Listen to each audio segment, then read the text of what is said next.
Alright, so here we are with the last of the lectures for Chapter 17. And we'll be looking at the small intestine, the large intestine, and then the processes of removal of waste from the bowel, the defecation. So the small intestine is what fills much of the peritoneal cavity, the cavity inside the abdominopelvic areas.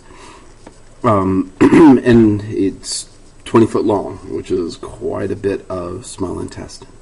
And its function is to complete the digestion of food and then perform the bulk of nutrient absorption. So about almost all of it, 90% of it, occurs here. Some of it, again, occurring back in the stomach. And then we pull in some of the trace minerals and vitamins with the water in the large intestine. So its anatomy, the duodenum is the first 10-ish or so inches, and its function is to receive the chyme and all the digestive enzymes from the pancreas and from the liver, and to secrete an alkaline mucus that helps to neutralize the acidic chyme. The jejunum is about 8 feet long. It's where most chemical digestion and nutrient absorption occurs. And then the ileum is the remainder, about 12 feet long, and it completes absorption. And the ileum ends at what is called the ileocecal valve. It's a sphincter muscle, so it could be referred to as the ileocecal sphincter as well. Ileum, because it is the side of the junction of the ileum, and cecal because that's where the cecum, which is the first part of the large intestine, begins. So the ileocecal valve controls the flow of all the non-absorbed materials, the wastes, from the small intestine and into the large intestine. The mesenteries are a double fold of visceral peritoneum, and the visceral peritoneum wraps around, and there's a good picture of this if you look on page 677. It's figure 1733. The visceral peritoneum wraps around the folds of the small intestine, the tube of the small intestine, and then on the posterior side of the small intestinal tube, it joins and then is a double fold that then attaches the small intestine back to the posterior of the abdominopelvic cavity, back to the wall there. And it also provides a pathway for the blood vessels, the lymphatic vessels, and the nerves to get to the small intestine. The greater omentum is another double fold of visceral peritoneum, and it drapes across the anterior surface of the small intestines, and it acts as a bit of a seal that helps to prevent spread of any infections that may originate there at the small intestines, to keep it from spreading to other parts of the peritoneal cavity. Okay, so let's look then at the structure of the intestinal wall. And so if you're looking along in your book, if you turn the page, what I want you to see is a villus here on the page 678. It's figure 1735. So the mucosal layer of the intestinal wall is folded up into the villi, these tiny little finger-like projections, and their role is to increase the surface area of the intestine, facilitating, making it easier for the digestive nutrients, all that material that's been broken up, all of the amino acids, the simple sugars, the nucleic acids, to be absorbed into the body. And is as an epithelial layer. It's a single layer. It's a simple epithelium. And so you look really closely then at the picture 1735, and notice how it's all of these cells stacked together, a simple columnar epithelium. But now take a look at the drawing right next to it, figure 1737, where we look at one of those columnar epithelial cells. Notice that the surface of the columnar cell is also decorated, but this time with microvilli. So all the villi are built of cells with microvilli on them. And down below there is a electron micrograph of the cross section or the long section through one of these cells, and you can see the microvilli that are all decorating that upper surface, sort of like a shag carpet. So these cells are subject to a fair bit of mechanical stress, and so they're replaced every 3 to 6 days or so. Or the microvilli, I'm sorry. The microvilli are replaced every 3 to 6 days because that microvilli surface is going to be rubbed a lot by the food passing through the intestinals. Each villus has, in running up the center of it, a capillary network. So we can do exchange there across that capillary network, bringing in all the absorbed nutrients. And there's also a lacteal inside there. And it will carry away the digestive materials, the fatty acids and the monoglycerides. Fatty acids and the monoglycerides, the results of the fatty digestion. So the cells of the intestinal mucosa produce a number of secretions, including an alkaline mucus. It also produces or secretes a lot of watery fluid. So the cells push out a lot of watery fluid, but then they turn around and reabsorb that watery fluid along with the digested nutrients that have been liberated in the food that's passing through the gut. Enzymes, rather than being secreted, they are found embedded in the membranes of the apical surfaces of the epithelial cells. So there, in those apical surfaces, we have tons and tons of these digestive enzymes. There are peptidases, pep again, so we know that must be involved in protein digestion. The reason that term pep is found is because the bond between, I'm not going to test you on this, but the bond between two amino acids is called a peptide bond.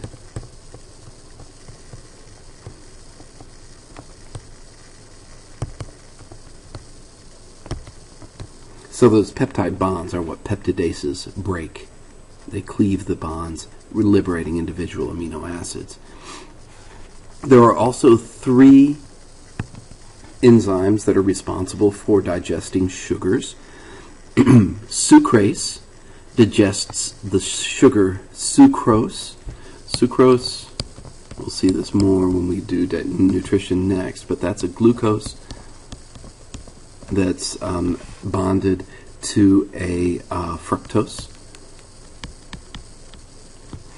Maltase, it digests the sugar maltose. Maltose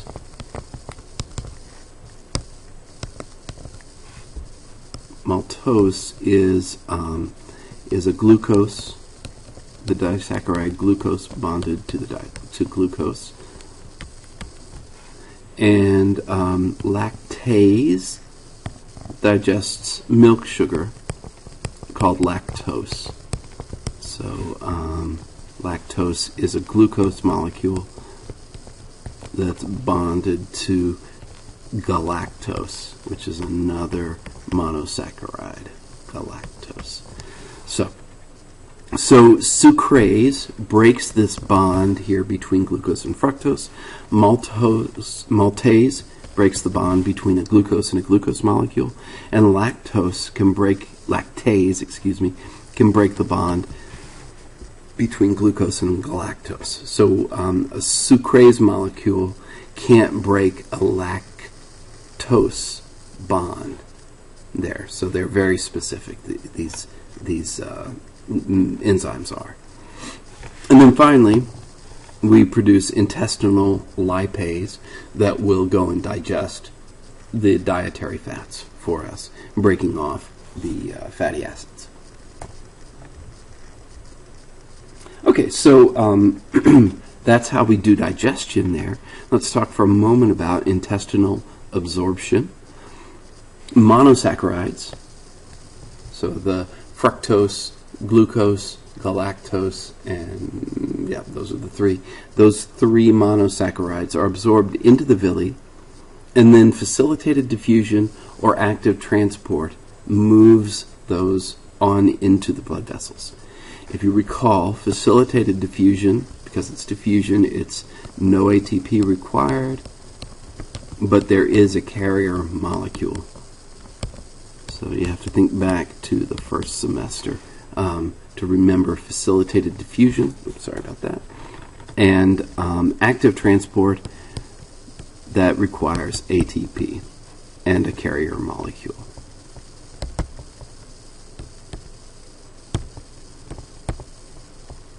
And the carrier molecules will pick up the material from one side of the membrane and move it to the other side of the membrane, and in that way move it on into the blood vessels.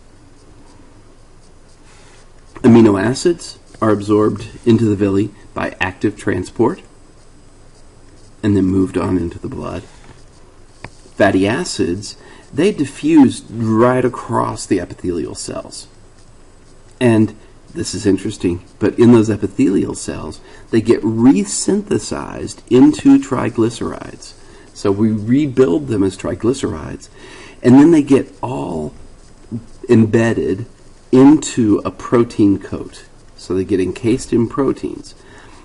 They would be unable to be transported in either blood or in lymphatic materials or fluids if they didn't have a protein coat around them. And the clusters that result from that are called chylomicrons. So these are small little packages that contain triglycerides. And they get passed on to the lacteals, where they're travel through the lymphatic system and then are delivered into the blood. And the book has a little bit of a discussion about LDLs, HDLs, and VLDLs. We'll talk more about them when we get to the nutrition section. So read about them, but we'll spend a little bit more time discussing them when we get to the next chapter. Electrolytes, so the salts,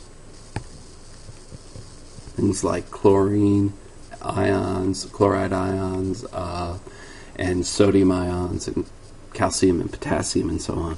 They're all absorbed either by diffusion or active transport, and then osmosis brings water across the membranes and into the body fluids.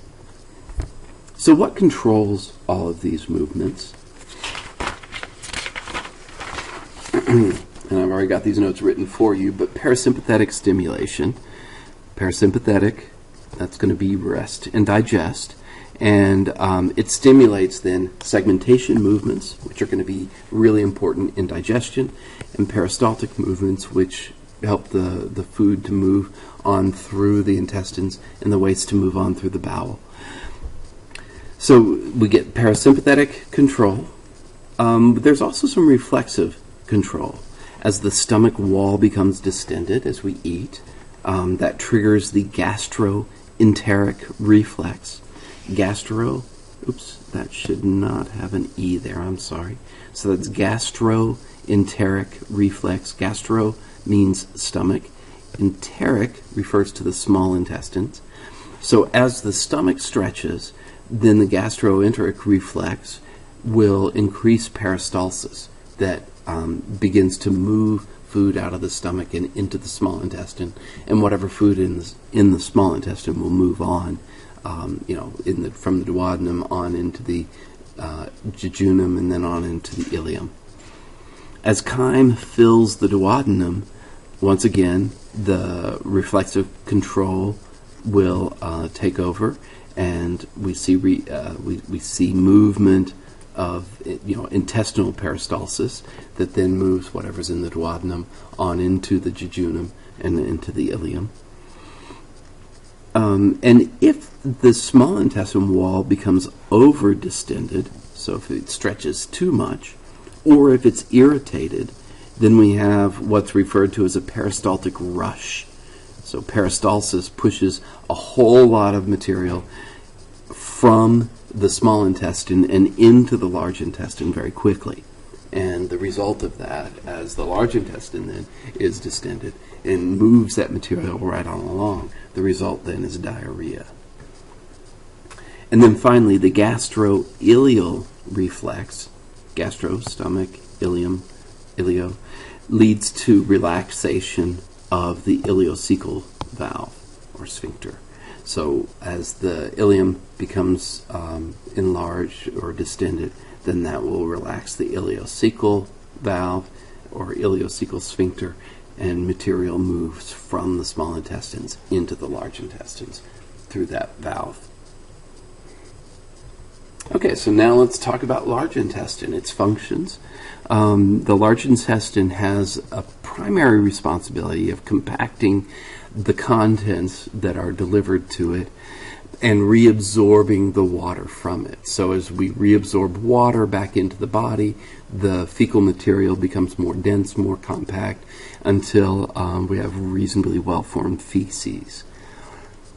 There are many, many, many bacteria that are found in the intestines. In fact, I've been told, I've not been able to verify this one, but I've been told that up to 50% of the fecal material that we pass is actually bacterial in origin. So it's the growth of all the bacteria that are feeding on the waste material. And as they do their metabolic work, one of the byproducts of their metabolism is vitamins that we can take advantage of. So as we reabsorb water, we're also absorbing the water-soluble vitamins that intestinal bacteria can produce for us. Bacteria are very good at digesting cellulose, what to humans is dietary fiber. We talked a little bit about why cellulose is indigestible to humans. We don't have the enzymes that can break the bond between two glucose molecules when they've been arranged as they are in cellulose. And so for us, it's dietary fiber, but for the bacteria, it's a source of food because they can digest that bond. And so they munch away at all the cellulose that we provide for them, and in return, they give us gas, which is not a fair deal if you ask me, but there it is. And then finally, the large intestine provides temporary storage of waste materials prior to defecation and the removal of those wastes from the body. So let's look at the anatomy, and if you've got your book there along with you, we should be looking now at the figure page on 683. This is one of the figures that I asked you to be able to diagram or to label.